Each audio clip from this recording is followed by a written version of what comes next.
اللہ رب العزت فرماتے ہیں سورۃ النحل کی آیت نمبر 90، ان اللہ یأمر بالعدل والاحسان وایتاء ذی القربى وینہی عن الفحشاء والمنکر والبغی یعظکم لعلکم تذکرون۔ یہ آیت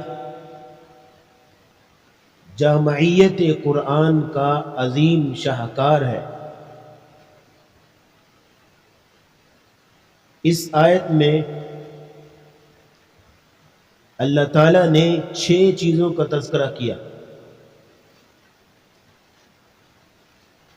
بلکہ یہ صرف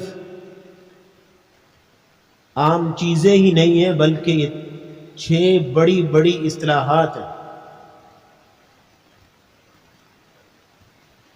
ان اللہ یأمر بالعدل،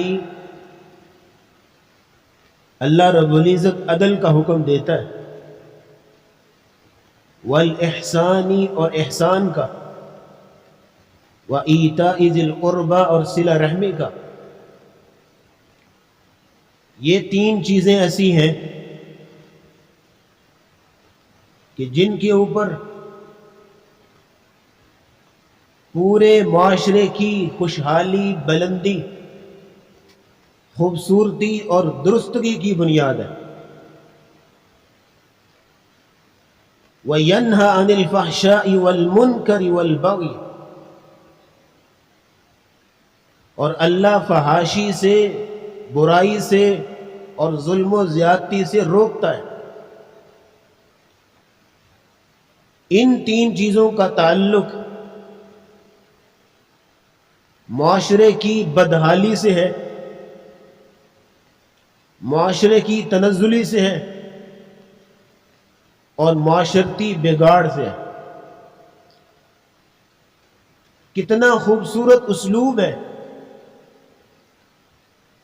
کہ پہلے 3 چیزیں اصلاح معاشرہ کی سکھائیں، اور پھر وہ 3 چیزیں ذکر کی جن سے معاشرے کا بگاڑ پیدا ہوتا ہے۔